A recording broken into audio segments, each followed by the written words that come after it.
சோசலிச குடியரசின் கௌரவ ஜனாதிபதி அனுர்குமார் திசாநாயக் அவர்களை பணிவன்போடு இந்த வேளையில் உங்களுடைய பலமான கரகோஷத்துக்கு மத்தியிலே மேடைக்கு வரவேற்கின்றோம்.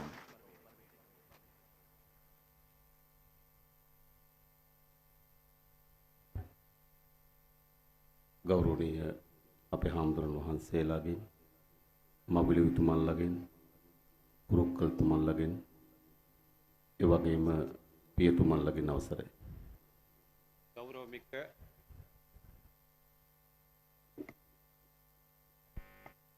கௌரவமிக்க எமது மத தலைவர்கள் அனைவருமே அதே போன்று இங்கு வருகை தந்திருக்கும் எமது அமைச்சர்கள், அதே போன்று பாராளுமன்ற உறுப்பினர்கள், பிரதி அமைச்சர்கள், அதே போன்று அதிகாரிகள், அதிதிகள், உங்கள் அனைவருக்கும் எமது அன்பார்ந்த தாய் தந்தையர் அனைவருக்குமே எமது மனமார்ந்த வணக்கம். මෙම අවස්ථාවට සහභාගී වෙලා ඉන්න අපේ අමාත්‍යවරුන්, මන්ත්‍රීවරුන්, අපේ ආණ්ඩුකාරතුමා සහ අමාත්‍යංශයට අදාළ නිලධාරි මහත්මරුන් සහ ඔබ සියලු දෙනාගේම අවසරයි. ஏற்கனவே கூறியதை போன்று உங்கள் அனைவருக்குமே வணக்கம். අපි දන්නවා මේ පොදු කුඩුරුපු ප්‍රදේශයක යන්නේ ඉතාමත් දුෂ්කර සහ පසුගිය කාලේ විශාල ගැටුම් වලින් බහුල වුණු ප්‍රදේශයක්. உங்களுக்கு தெரியும், எங்களுக்கும் தெரியும், இந்த புதுக்குடியிருப்பு பகுதி என்பது உண்மையிலே கடந்த கால யுத்தத்திலே அதிகளவாக பாதிக்கப்பட்ட இடம். அதே போன்று மிகவும் ஒரு இக்கட்டான கஷ்டமான ஒரு நிலையிலே காணப்படுகின்ற ஒரு பகுதியாகத்தான் எங்களுக்கு தெரியும். එම ඉතිහාසයේ ගැටුම් විසින් විශාල දේ අහිමි වුණු ජනතාවත් ජීවත් වෙන ප්‍රදේශයක්. கடந்த காலங்களிலே இடம்பெற்ற அந்த யுத்தம் காரணமாக கணிசமானவற்றை நாங்கள் இழந்து வாழ்கின்ற மக்கள் இருக்கின்ற பகுதியாகத்தான் எங்களுக்கு தெரியும்.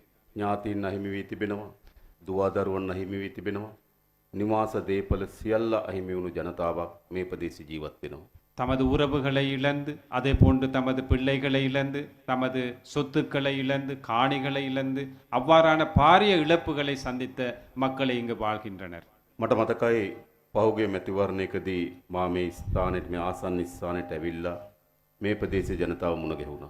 எனக்கு ஞாபகம் இருக்கின்றது, கடந்த தேர்தலிலே இதற்கு சற்று அண்மையாக உள்ள பகுதிகளிலே அந்த தேர்தல் கூட்டத்திலே வந்து இந்த மக்களை சந்தித்து கதைத்தேன். අපිට අවශ්‍යයි යලි විනාශයට පත් වී තිබෙන මේ ප්‍රදේශ සාමය ජනතාවට ජීවය කැටුවීමේ උවමනාවක් අපට තිබෙනවා. உண்மையிலேயே எங்களுக்கு தேவையாக இருக்கின்றது, இந்த இழக்கப்பட்ட இழப்புகளை சந்தித்த மக்களுக்கு மீண்டும் ஒரு முறை ஒரு புத்தெழுச்சியான ஒரு வாழ்க்கையை பெற்றுக் கொடுப்பதற்கான அந்த தேவை எமக்கு இருக்கின்றது. විශේෂයෙන්ම පහුගිය මැතිවරණවලදී මේ ප්‍රදේශවල ජීවත් වෙන ජනතාව ඉතාමත් ප්‍රබල ඉදිරි පියවරක් තබලා අප කරේ විශ්වාසය තබලා තිබෙනවා. விசேடமாக இந்த பகுதிகளிலே வாழ்கின்ற மக்கள் பெரிய ஒரு அர்ப்பணிப்பை செய்து ஒரு புதிய ஒரு ஆட்சி முறைக்கு தமது பங்களிப்பை செய்திருக்கின்றார்கள். ඔවුන් ඉතාමත් ශක්තිමත් ඉදිරි පියවරක් ආරම්භ කරලා තිබෙනවා. ஒரு மிகவும் சக்தி வாய்ந்த ஒரு முன்னேற்றத்துக்காக தமது அடிகளை எடுத்து வைத்திருக்கின்றார்கள். දැන් අප හමුවේ තිබෙන අභියෝගය කුමක්ද? இப்போது எம்முன்னுள்ள சவால்கள் என்ன? අප කරේ විශ්වාසය තබපු ජනතාව, පියවරක් අප සමග ගමන් ආරම්භ කරපු ජනතාව ජයග්‍රහණය දක්වා ඉදිරියට ගෙන යාම අපේ අපේක්ෂාවයි. எங்களுடைய முன்னுள்ள சவால்கள் தான் எம் மீது நம்பிக்கை வைத்து ஒரு அடியை முன்னெடுத்து வைத்து ஒரு நம்பிக்கையோட பயணிக்கும் இந்த மக்கள் தொடர்ச்சியாக இந்த பயணத்தை முன்னெடுத்து செல்லணும் என்ற அந்த சவால் எம் மீது இருக்கின்றது. ඒ සඳහා ශේෂ්ත්‍ර කීපයක අපි වැඩ කරන්න පටන් අරගෙන තිබෙනවා. அதற்காக பல்வேறு துறைகளிலே நாங்கள் பணியாற்றுவதற்கு ஆரம்பித்திருக்கின்றோம். පළමු කොටම මෙම ජනතාවගේ අයිතිවාසිකම් තහවුරු කළ යුතුයි. முதலாவதாக உங்களது உரிமைகளை நாங்கள் பாதுகாக்க வேண்டும். ඔවුන්ගේ ඉඩම්වල අයිතිය, உங்களது காணிகளின் உரிமைகள், භාෂාව රාජ්‍යත් එක්ක ගනුදෙනු කරන තිබෙන අයිතිය, உங்களது தாய்மொழியின் ஊடாக அரசாங்கத்துடன் தொடர்பு கொள்ள ඔවුන්ගේ உள்ள உரிமையை, සංස්කෘතියම අයිතීන්, உங்களது கலாச்சார உரிமை, අතුරුදහන් වූවන්ට සිදුවේ කුමක්ද කියලා දැන ගැනීම සඳහා තිබෙන අයිතීන්, காணாமலாக்கப்பட்ட நபர்களுக்கு என்ன நடந்தது என்று தெரிந்து கொள்ளும் உரிமை, ඒවා මූලික අයිතිවාසිකම් ලෙස අපි දකිනවා. இவை அனைத்துமே அடிப்படை உரிமைகளாக நாங்கள் එම නිසා එම අයිතීන් ආරක්ෂා කර ගැනීම සඳහා වූ පියවරයන් රැසක් අපි ආරම්භ කරලා තිබෙනවා. ஆகவே அந்த உரிமைகளை முன்னெடுப்பதற்காக பல்வேறு திட்டங்களை நாங்கள் முன்னெடுத்து வருகின்றோம். දෙවනුව ඔවුන්ගේ ආර්ථික තලයේ ඉහළට අපි ඔසවා තැබිය යුතුයි. இரண்டாவது விடயம் உங்களது பொருளாதாரத்தை ஒரு மேம்பாட்டுக்கு நாங்கள் கொண்டு வர வேண்டும். පසුගිය ගැටුම් හේතු කොටගෙන විශාල ප්‍රමාණික ආර්ථික අවස්ථාවන් අහිමි වුණු ජනතාවක් මෙම ප්‍රදේශවල ජීවත් වෙනවා. கடந்த காலங்களிலே இடம்பெற்ற அந்த யுத்தம் காரணமாக தங்களுக்கு பல்வேறு துறையிலே பொருளாதார சந்தர்ப்பங்கள் இல்லாம போன மக்கள் இங்கு வாழ்கின்றார்கள். එනිසා ඔවුන්ට ශක්තිමත් ආර්ථිකයක් සකස් කර දීම රජයක් හැටියට අපේ වගකීමක්. ඒ අපි බාර ගන්න ලෑස්ති. ஆகவே உங்களுக்கு ஒரு சக்தி வாய்ந்த பொருளாதாரத்தை உருவாக்குவது இந்த அரசாங்கத்தின் பொறுப்பு. அந்த பொறுப்பை நாங்கள் ஏற்க தயாராக இருக்கின்றோம். ඒ සඳහා අපි ආරම්භ කරලා තිබෙනවා පීවරයන් රැසක්. அதற்காக நாங்கள் பல்வேறு திட்டங்களை முன்னெடுக்க முடிவெடுத்திருக்கின்றோம். උතුර කේන්ද්‍ර කරගත්තු නව කර්මාන්ත කලාප, வடமாகாணத்தை மையமாக கொண்ட பொருளாதார வலயங்கள், උතුර කේන්ද්‍ර කරගත්තු නව පිබිදීමක් ඇති කළ හැකි සංචාරක ශේස්ත්‍රය, ஒரு புதிய துறையான இந்த பகுதியை முன்னேற்றக்கூடிய சுற்றுலாத்துறை எடுத்துக்கொள்வோம். වගාවන් සඳහා අවශ්‍ය වන ජල සැපයීම ලබා දීම, விவசாயத்துறைக்கு தேவையான நீர்ப்பாசன திட்டங்களை மேற்கொள்ளுதல், ඒ වගේම එහි ප්‍රධාන සාධකයක් තමයි ආර්ථිකය නන්වා සිටීම සඳහා මේ පොල් වගාව අපි ආරම්භ කිරීම. அதே போன்றுதான் இந்த பொருளாதாரத்தை மேம்படுத்துவதற்கான ஒரு பிரதான துறையாக நாங்கள் நம்புகின்றோம் இந்த தென்னை பயிர்ச்செய்கை துறையும் வளர்க்க வேண்டும். මෙම අමාත්‍යංශය සැලසුම් කරලා තිබෙනවා අක්කර 16,000ක් මෙම වසරේ වගා කරන්න. இந்த அமைச்சு திட்டமிட்டு இருக்கின்றது இந்த வருடத்திலே 16,000 ஏக்கரில் தென்னை பயிர்ச்செய்கை ආසන්න புதிதாக වශයෙන් செய்வது. ගත්තොත් ගොවි පවුල් 12,000ක් පමණ මේ 16,000 තුළ නියෝජනය කරાવી. கிட்டத்தட்ட 12,000 விவசாய குடும்பங்கள் இதில் பயன்பெறுவார்கள். එය මෙම ආර්ථිකයෙන් ඉතා අපහසුතාවයට පත් වී තිබෙන ජනතාවට ආර්ථිකය නගා සිටුවීම සඳහා විශාල පිටුවහලක් බවට පත් වෙන බව අපට විශ්වාසයි. இத்துறை இந்த திட்டம் இந்த பொருளாதாரத்திலே வீழ்ச்சி அடைந்திருக்கும் இந்த குடும்பங்களை தங்களது வாழ்வாதாரத்தை மேம்படுத்துவதற்காக பயன்படும் என்று நாங்கள் நம்புகிறோம். අනෙක් පියවර වන්නේ සංස්කෘතිකම වශයෙන් අපි අතර ඇති කරගත යුතු ඒකාබද්ධතාවය. அடுத்த கட்டம் கலாச்சார ரீதியாக நாங்கள் உங்களுக்கும் எங்களுக்கும் அந்த ஒற்றுமையை ஏற்படுத்திக் ඒ கொள்வதாகும். සඳහා අපි සියලු දෙනා එක්ව සැමරිය හැකි දිනයක් අපි නම් කරලා තිබෙනවා. அதற்காக நாங்கள் அனைவருமே ஒன்று சேர்ந்து கொண்டாடக்கூடிய ஒரு தினத்தை ක්‍රීඩාවෙන් අන්තර් සබත්තාවයන් ගොඩනගා ගැනීම සඳහා අපි වෙහෙසෙනවා. விளையாட்டுத்துறையை ஊடாக இந்த ஒற்றுமை ஏற்படுத்த நாங்கள் தயார். යලි බෙදී ඈත් වෙලා තිබුණු ජනතාව ඒකාබද්ධ කර ගැනීම සඳහා වූ විශාල ප්‍රයත්නයක් අපි නිරත වෙනවා. பிரிந்து சென்றிருந்த அந்த மக்களை ஒன்று சேர்ப்பதற்காக நாங்கள் கட்டாயமாக பல முயற்சிகளை எடுப்போம். අපට අවශ්‍ය වන්නේ කුමන වර්ගයේ රටක්ද? எங்களுக்கு தேவையாக இருப்பது இவ்வாறான ஒரு நாடு. මෙතන ඇවිල්ලා ඉන්න බොහෝ අයගේ ජීවිත කාලයෙන් වැඩි පංගුවක් ගත කරේ යුද්ධයක් එක්ක. இங்கு வருகை தந்திருக்கும் கணிசமானவர்கள் நான் நம்புகின்றேன் யுத்த சூழலில் அனுபவங்கள் நிறைய உங்களுக்கு இருக்கு. එකිනෙකා කරේ අවිශ්වාසයෙන්, ஒவ்வொருத்தர் தொடர்பாக அவநம்பிக்கை, එකිනෙකා කරේ සැකයෙන්, ஒவ்வொருத்தர் சந்தேகத்தால் பார்ப்பது, අවි අමෝරාගෙන සටන් කරලා තිබෙන අවුරුදු 30කට ආසන්න කාලයක්. ஆயுத முனையில் போராடி இருக்கின்றோம் பல வருட காலமாக. ඒ අපේ රටේ ඇති වූ විශාලතම ඛේදවාචකය. இது எமது நாட்டிலே இடம்பெற்ற மிகவும் கவலைகரமான கொடூரமான ஒரு நிலையாகும். ඒ ප්‍රතිඵලයකට ජනතාව ඈත් වෙන්න පටන් ගත්තා. அதன் பலனாக மக்கள் பிரிந்து சென்றார். ජනතාව බෙදෙන්න පටන් ගත්තා. மக்கள் பிரிந்தார்கள். ඒ තත්ත්වයන් එක්ක ජාතිවාදී දේශපාලනයන් පැන නගින්න පටන් ගත්තා. இந்த சூழலிலே இனவாத அரசியல்கள் தலை தூக்க ஆரம்பித்தது. උතුරේ දකුණේ බලය ලබා ගැනීම ප්‍රධාන මෙවලම් බවට ජාතිවාදය පත් වුණා. வடக்கிலும் தெற்கிலும் அதிகாரத்தை தக்க வச்சுக் கொள்வதற்கு அல்லது பெற்றுக்கொள்வதற்கு இனவாதத்தை பயன்படுத்தினார். අන්න එම තත්ත්වය තමයි පහුගිය මැතිවරණවලදී මේ රටේ ජනතාව පරාජයට පත් කරේ. அந்த நிலையை தான் இந்த நாட்டிலே மக்கள் தோற்கடித்து புதியொரு ஆட்சியை கொண்டு வந்தார்கள். මා දන්නවා දකුණෙත් උතුරෙත් යලි තමන්ගේ අහිමි වූ බලය ආරක්ෂා කර ගැනීම වෙනුවෙන් ජාතිවාදී දේශපාලන ප්‍රවණතාවයන්ගේ කුඩා නැගිටීම් හීන් කෙඳිරිලි අපි දකිමින් තිබෙනවා. நாங்கள் காண்கின்றோம் தோல்வி கண்ட சக்திகள் தமது அதிகாரத்தை திரும்ப பெற்றுக்கொள்வதற்காக வடக்கிலும் தெற்கிலும் சிறிய சிறிய இனவாத போக்குகள் இனவாத நடவடிக்கைகள் அவர்கள் மேற்கொண்டு வருகிறார்கள். ජාතිවාදී දේශපාලනයන් විසින් කිසි විටක පොදු ජනයාට සේවයක් සපයන්නේ නැහැ. இனவாத அரசியலின் ஊடாக எந்த ஒரு வகையிலுமே சாதாரண மக்களுக்கு நன்மையை ஏற்படுத்தார். උතුරේ ජාතිවාදය දේශපාලකයන්ගේ මෙවලමක්. வடக்கிலே இனவாதம் என்பது அரசியல்வாதிகளுடைய ஒரு දකුණේ கருவியாகும். පැන නගින ජාතිවාදය දේශපාලනික මෙවලමක්. தென்பகுதியிலே மேலும் இனவாதமும் அரசியல் கருவியாக பயன்படுத்த පරාජය වුණු කණ්ඩායම් නැගිටීම සඳහා උපයෝගී කරගන්න ඉතාමත් විනාශකාරී මෙවලමක්.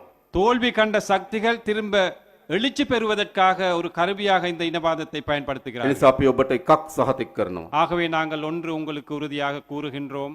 ආණ්ඩුවක් ලෙස අපි යලි ජාතිවාදී දේශපාලනයට මේ රටේ ඉඩ තබන්නේ නැහැ. ஒரு அரசாங்கம் என்ற அடிப்படையிலே இந்த நாட்டிலே எதிர்காலத்திலே எந்த ஒரு இனவாதத்திற்கும் நாங்கள் இடமளிக்கப் போவதில்லை. ඒ වගේම මා විශ්වාස කරන ජනතාව ලෙස ඔබත් ஆகவே நான் நம்புகின்றேன் மக்கள் என்ற அடிப்படையிலே நீங்கள் කොතනක මොන ආකාරයෙන් පැනනංගත් මේ ජාතිවාදී දේශපාලනය ප්‍රතික්ෂේප කළ යුතුයි. எந்த இடத்திலே எந்த வகையிலே இந்த இனவாதம் எழுச்சி பெறுவதாக இருந்தால் அதை நாங்கள் அனைவருமே சேர்ந்து தோற்கடிக்க வேண்டும். ඒ සඳහා අපි ඔබට ආරාධනා කරනවා. ஆகவே நாங்கள் உங்களை அழைக்கின்றோம். අපි දන්නවා දකුණේ දේශපාලනයක් ක්‍රියාත්මක වෙමින් තිබෙනවා. உங்களுக்கு தெரியும் தென்பகுதியிலே ஒரு அரசியல் வளர்ந்து கொண்டு வருது. නිරන්තර උතුර ගැන කල්පනා කරන්නේ. தொடர்ந்தும் அவர்கள் வடமாகாணத்தில் நடக்கும் சம்பவங்களை கவனித்து வருகிறார்கள். යුද්ධයක් පිළිබඳ අනියත බියක් නිරන්තරයෙන් ගොඩනගමින්. யுத்தம் தொடர்பான ஒரு தேவையில்லாத ஒரு அச்சத்தை பயத்தை ஏற்படுத்தி வருகிறார்கள். කොළඹ නගරයේ ආයුධ අහුවෙනවා. கொழும்பு நகரத்திலே ஆயுதங்கள் கண்டெடுக்கப்படுகின்றன. වෙඩි තබා ගැනීම විදිහට සිදු වෙනවා. துப்பாக்கி சூட்டுகள் தொடர்ந்தும் நடக்கின்றன. හැබැයි ඒක සාමාන්‍ය තත්වයක් ලෙස අර්ථකථනය කරනවා.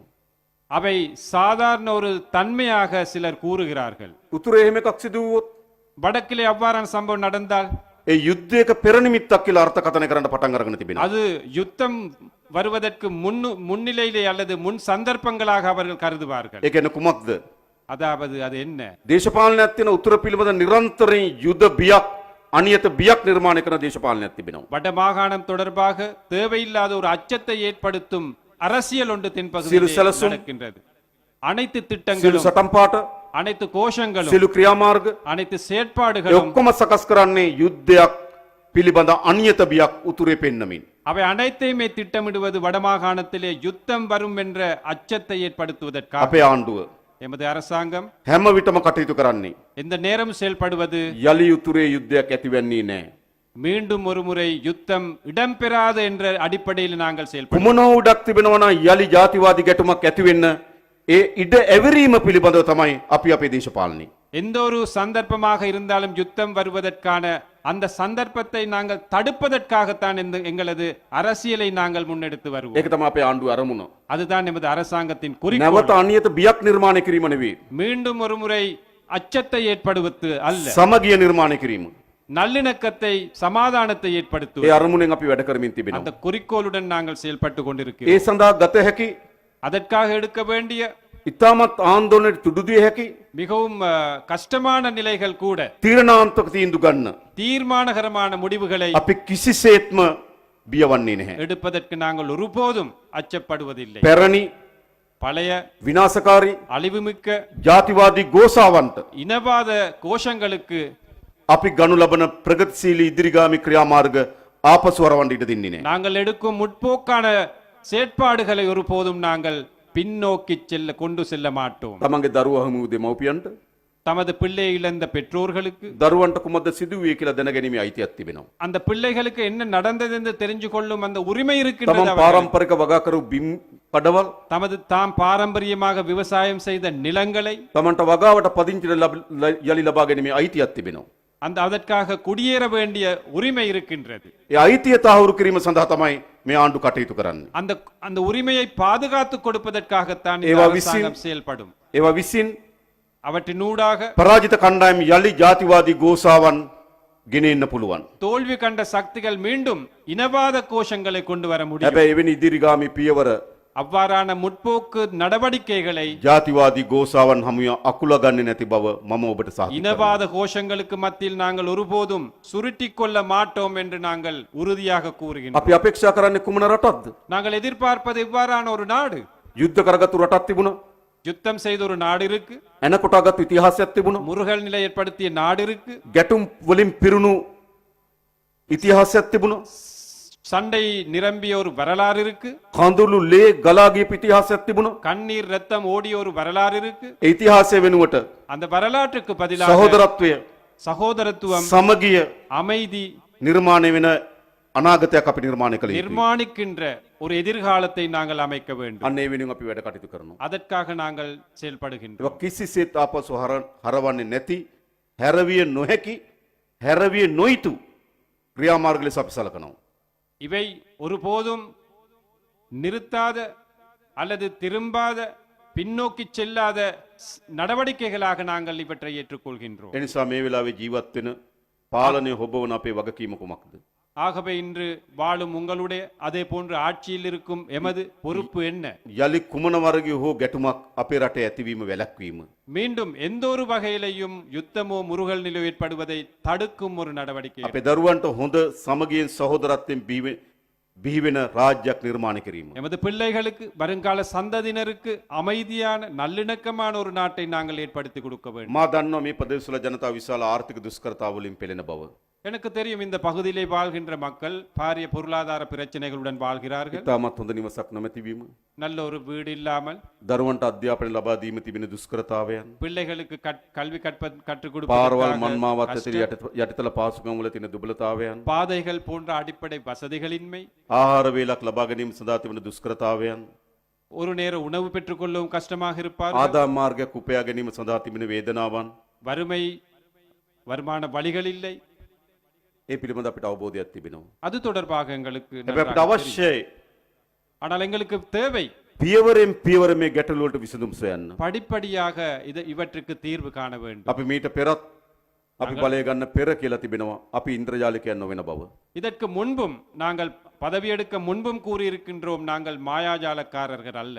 අපි මායා යෂ්ටියක් අපේ අතේ තියාගෙන ආණ්ඩු බලය නොගත්තු බව. மாயாஜாலமான ஒரு தடி எமது கையில இல்ல, அப்படியல்ல அதிகாரத்தை பெற்றுக்கொண்டோம். අපිට නිසි සැලස්මක් எங்களுக்கு ஒரு சரியான திட்டம் ஒன்று, ඉලක්කයක් ஒரு இலக்கு. ඒ ඉලක්ක හඹා යාම සඳහා අවශ්‍ය වන ධෛර්යයක් අප සතුව තිබෙනවා. அந்த இலக்கை சென்றடைவதற்கான ஒரு துணிச்சல் எம் மீது ඒ இருக்கின்றது. නිසා උතුරේ ஆகவே வடக்கில் පොදුවේ හැමතැනම ජීවත් වෙන ජනතාව මුහුණ දී තිබෙන දුෂ්කරතාවයන් பொதுவாக எல்லா இடங்களிலும் வாழ்கின்ற மக்களுடைய அந்த පියවරෙන් පියවර பொருளாதாரத்தை படிப்படியாக අලුත් ගෙත්තමක් වියනවා වගේ புதிய ஒரு பாயை பின்னுவதை போன்று ක්‍රමවත් අපි මේ විසඳනවා. ஒரு முறையாக நாங்கள் இவற்றை தீர்த்து வைப்போம். ඒක අපිට සාධාරණ කාලයක් අවශ්‍යයි. அதற்கு எங்களுக்கு ஒரு நியாயமான காலம் මේ தேவை. අවුරුද්දකට ආසන්න කාලය ඇතුළත இந்த கிட்டத்தட்ட ஒரு வருட காலத்திற்குள் ඊට අවශ්‍ය වන මූලික පදනම් මූලික පියවර අපි සකස් කරලා තිබෙනවා. அதற்கு தேவையான அடிப்படை அந்த அடியை நாங்கள் வைத்துக் கொண்டு வருகிறோம். වංචා දූෂණ වලින් පෙරුණු දේශපාලන අධිකාරීත්වයෙන් මුළුමනින්ම වංචා දූෂණ ඉවත් කොට තිබෙනවා. ஊழல் மோசடியினால் நிரம்பிய இந்த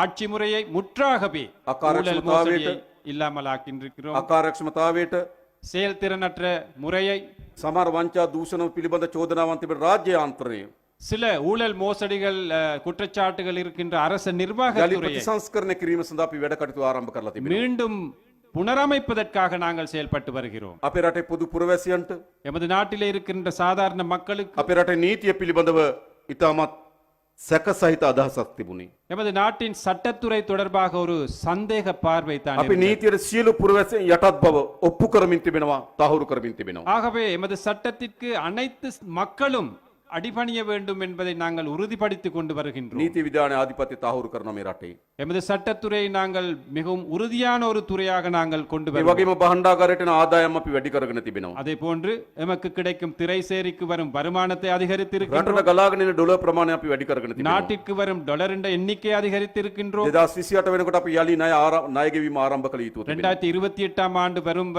வரையில் நாங்கள் திரும்ப கடன் செலுத்த வேண்டும். ඒ ණය ගෙවීමට සමත් වෙන ආර්ථිකයක් සහිත ආර්ථික තත්ත්වයක් නිර්මාණය කර ගැනීම සඳහා අපි වෙහෙසෙනවා. அந்த கடனை செலுத்தக்கூடிய வகையிலே எமது பொருளாதாரத்தை வளர்ப்பதற்கு நாங்கள் முயற்சி නතර වී තිබුණු ව්‍යාපෘති යලි ආරම්භ කරන්න පටන් ගන්න තිබෙනවා. ஸ்தம்பிதமடைந்த கைத்தொழில் துறையை மீண்டும் கட்டியெழுப்பி வருகின்றோம். අලුත් ව්‍යාපෘති රැසක් යලි ආරම්භ කරන්න පටන් අරගෙන තිබෙනවා. பல்வேறு புதிய திட்டங்களை நாங்கள் முன்னெடுத்து வருகிறோம். සියලු ශේෂ්ත්‍ර රටේ අලුත් ඉලක්කයන් හම්බාගෙන යන්න පටන් අරන් තිබෙනවා. அனைத்து துறைகளிலுமே புதிதாக ஒரு இலக்குக்கு பயணிப்பதற்கு ஆரம்பித்து வருகின்றோம். සෑම ශේෂ්ත්‍රයක්ම ගත්තාම அனைத்து துறைகளையும் எடுத்துக்கொண்டால் ගිය වසරට වඩා මේ වසරේ கடந்த வருடத்தை விட இந்த අලුත් வருடத்திலே ප්‍රගතියක් අලුත් වර්ධනයක් පෙන්눔 කරන් புதிய තිබෙනවා. வளர்ச்சியை கைப்பற்றி இருக்கின்றது. ඔබගේ පොල් ආශ්‍රිත කර්මාන්ත බැලුවත්, உங்களுடைய தென்னை තේ பயிர்ச்செய்கை ආශ්‍රිත துறை, කර්මාන්ත බැලුවත්, தேயிலைத்துறை, සංචාර කර්මාන්ත බැලුවත්, சுற்றுலாத்துறை, අනිකුත් අපනයන ආදායම් ශේෂ්ත්‍ර බැලුවත්, ஏனைய ஏற்றுமதி துறைகள் எடுத்தாலும், රුජු විදේශ ආයෝජන ගලාගෙන ඒම දෙස බැලුවත්, நேரடி முதலீடுகளை මේ எடுத்துக்கொண்டாலும், ශේෂ්ත්‍රවල இவை அனைத்து ගිය துறைகளுமே වසරට වඩා විශාල වර්ධනයක් අපි අත්පත් කරගෙන තිබෙනවා. கடந்த வருடத்தை விட நாங்கள் வளர்ச்சியை கைப்பற்றி ඒ නිසා මේ රට අලුත් රාජ්‍ය බවට පත් කිරීම සඳහා අවශ්‍ය වන පතුල පදනම අපි සකස් කරලා තිබෙනවා. ஆகவே ஒரு புதிய அரசாங்கத்தை உருவாக்க வேண்டிய அடித்தளத்தை நாங்கள் அமைத்திருக்கின்றோம். අපි මේ පදනම මත நாங்கள் இந்த அடித்தளத்திலிருந்து මේ රට ගොඩනගනවා. இந்த நாட்டை கட்டாயம் கட்டியெழுப்போம். අලුත් රටක් බවට මේ රට පරිවර්තනය කරනවා. புதியதொரு நாட்டை நாங்கள் கட்டியெழுப்போம். ලෝකයේ ආකර්ෂණ දිනා ගන්න ලද உலகத்திலேயே கவர்ச்சியான ஒரு நாடாக, ලෝකේ රාජ්‍යයන්ගේ ගෞරවයට පාත්‍ර වෙන உலக நாடுகளிலே கௌரவத்திற்கு නව රාජ්‍ය බවට මේ ශ්‍රී ලංකාව අපි පරිවර්තනය කරනවා. புதிய ஒரு அரசாக நாங்கள் இதை மாற்றி அமைப்போம். අන්නේ ගමනේදී அந்த பயணத்திலே මේ පළාත් තුළ ජීවත් වෙන පොදු ජනතාවගේ இந்த பகுதியிலே வாழ்கின்ற சாதாரண மக்களுடைய සහාය உதவி අපට අවශ්‍යයි. எங்களுக்கு தேவை. මේක තනි පුද්ගලයන්ගේ කාර්යභාරයක් නෙවෙයි. இது தனி நபர்களுடைய காரியங்கள் அல்ல. මා එමතිවරයා, මා ජනාධිපතිවරයා, මගේ අමාත්‍යවරුන් සහ අපේ පාර්ලිමේන්තුව මේ අයට පමණක් කළ හැකි කාර්යයක් නොවේ. நான் ஜனாதிபதி, நான் அமைச்சர், நான் பாராளுமன்ற உறுப்பினர் என்று தனி நபர்களுக்கு இந்த நாட்டை கட்டியெழுப்ப අපි முடியாது. ඔක්කොම එකතු වෙලා මේ පරිවර්තනය කළ යුතුයි. நாங்கள் அனைவருமே ஒன்று சேர்ந்து இதை ஒரு மாற்றத்திற்கு அமைக்க வேண்டும். උතුරද, வடக்கு, දකුණද, தெற்கு, බටහිරද மேற்கு කිසිදු ભેදකින් තොරව எந்த ஒரு பேதமும் இல்லாமல் අපි හැමදෙනාම එක්ව நாங்கள் அனைவருமே ஒன்றிணைந்து මේ රට පරිවර්තනය කිරීම සඳහා වූ මේ ගමනට இந்த நாட்டை மாற்றி அமைக்கும் அந்த பயணத்திற்கு එකතු වෙමු කියලා ආරාධනා කරමින් ஒன்று சேருவோம் என்று கோரி நின்று මම නතර වෙනවා. நான் நிறுத்துகின்றேன். බොහොම ස්තුතියි. நன்றி, නன்றි වලක්නම්. வணக்கம். ගරු ජනාධිපතිතුමනි මොහොතක් වේදිකාවේ ඔබතුමා රැඳී ඉන්න. ඔබතුමාගෙන් අපි සූදානම් මේ පොල් ප්‍රජාව වෙනුවෙන් විශේෂ පරිත්‍යාග කීපයක් සිදු කරන්න. මේ අවස්ථාව සඳහා එක්වන ලෙස බොහොම ගෞරවයෙන් ආරාධනා කරනවා අමාත්‍ය බිමල් රත්නායක මැතිතුමන්ට, ඔබතුමාට, අමාත්‍ය සමන්ත විද්‍යාරත්න මහත්මයාට, අමාත්‍ය රාමලිංගම් චන්ද්‍රසේකරන් මහත්මයාට, ආණ්ඩුකාර නාගලිංගම් දේවනායක මහත්මයාණන් ඔබතුමන්ට,